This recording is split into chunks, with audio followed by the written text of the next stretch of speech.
नमस्कार, आप देख रहे हैं भारत टाइम्स न्यूज और मैं हूं आपके साथ कंचन। भानु प्रताप उपचुनाव जितना सियासी तौर पर दिलचस्प होता जा रहा है, छत्तीसगढ़ के मानचित्र पर भानु प्रतापपुर उपचुनाव की नजर छत्तीसगढ़ व आलाकमान के नेताओं की नजर है, क्योंकि कुछ समय बाद छत्तीसगढ़ में विधानसभा चुनाव है और ये चुनाव कांग्रेस व भाजपा के लिए अग्नि परीक्षा है।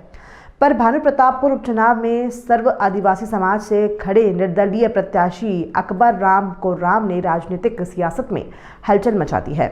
यहाँ पारंपरिक सियासी दलों से हटकर एक प्रत्याशी चुनावी मैदान में है। पूर्व आईपीएस अकबर राम कोर्राम बस्तर पुलिस के डीआईजी पद से रिटायर्ड होकर इस चुनावी दंगल में है, जिन्हें आदिवासी लोग खूब पसंद कर रहे हैं। और यहाँ की स्थिति ऐसी है कि लोग गांव-गांव में कस्में खा रहे हैं कि कांग्रेस व भाजपा को समर्थन नहीं देंगे।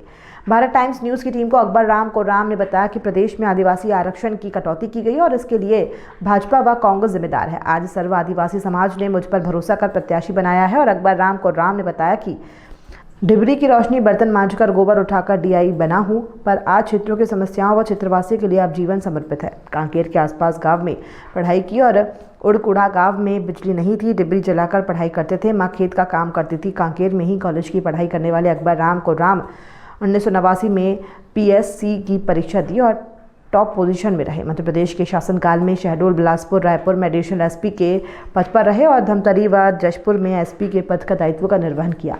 प्रदेश पुलिस की पहली बटालियन में कमांडेंट रहे। सर्विस के दौरान स्टेट पुलिस अवार्ड और राष्ट्रपति पदक से सम्मानित किया जा चुका है। 2003 में आईपीएस अवार्ड से भी सम्मानित किया गया। जानकारी में बता दें कि अकबर राम कोर्राम जो नाम में ही मुगल सम्राट व भगवान के राम के नाम और उनके आदर्शों के अनुरूप अकबर राम इनके माता पिता ने रखे। आज भानु प्रतापपुर उपचुनाव में सर्व आदिवासी समाज का ये प्रत्याशी आज दोनों राष्ट्रीय पार्टी के उम्मीदवारों के लिए खतरा बनकर इस चुनावी दंगल में विजय की ओर अग्रसर है। और अकबर राम कोर्राम की चुनावी घोषणा में 32% आरक्षण लागू है।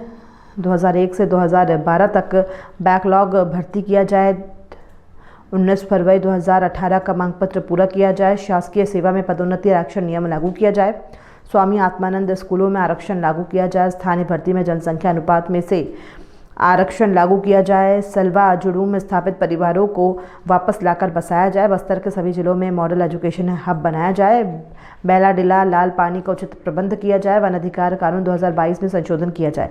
मेडिकल एवं इंजीनियरिंग कॉलेजों में आरक्षण नियम लागू किया जाए। दोनों पार्टी से वोट देकर जिताना नहीं चाहते और समाज ने सबसे फैसला किया है कि कोई भी एक कैंडिडेट को हम लोग तैयार करेंगे, उसमें मुझे चुना गया है। तो मैं खुद नहीं लड़ रहा हूँ, मेरा समाज लड़ रहा है। तो पूरे समाज के लोग लड़ रहे हैं, उसमें सर्ववादी समाज तो है ही है, उसके बैनर तले हम चुनाव लड़ रहे हैं। लेकिन इसमें ओबीसी एसटी सभी लोग शामिल हैं और सब लोग समर्थन दे रहे हैं। उसके अलावा जो सामान्य वर्ग के लोग भी हैं उन लोग भी हमको समर्थन दे रहे हैं। उसके पीछे है कि पहली बार एक अच्छा आदमी मिला है, निष्पक्ष आदमी मिला है। अभी तक दोनों ने कांग्रेस पार्टी को उम्मीदवार और बीजेपी को उम्मीदवार देखा है, उनमें जो तुलना की है उसमें मैं बेहतर साबित हो रहा हूँ, इसलिए मुझको समर्थन देना है। सर जी, अभी वर्तमान उपचुनाव में आरक्षण के मुद्दे पर कांग्रेस ऐसा तो नहीं कि घोषणा का मात्र करके के लाभान्वित कर वोट बैंक खींचने की लालसा में रहे। हम लोग उसी बात को लोगों को समझा रहे हैं कि ये वोट हम लोग चुनाव जीत रहे हैं।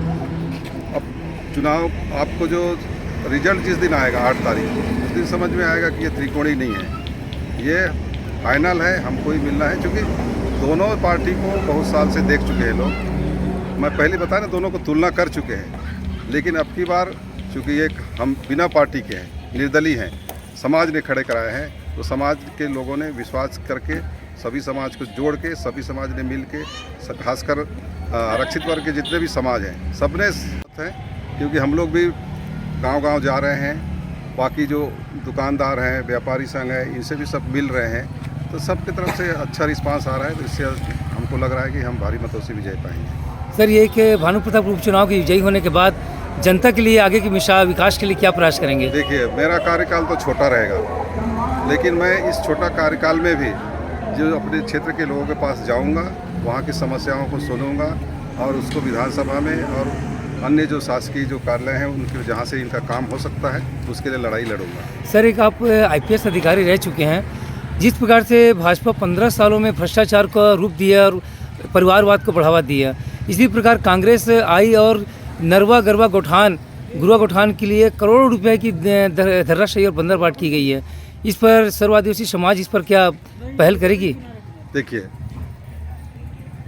आज प्रेम रखा है, उसमें एक गौ माता का भी विशेष प्रेम रहा, क्योंकि खेती का आधार गौ माता ही था। तो इस प्रकार से जो लोगों में एक धारणा बन गया है, एक मिनट पूछना क्या, लोगों में गौ पालन के प्रति रुझान कम हुआ है। ये आप देखिए, कई जो जगह हैं, जाइए आप नरवा गुरवा जहाँ पे, वहाँ कोई गाय नहीं मिलती।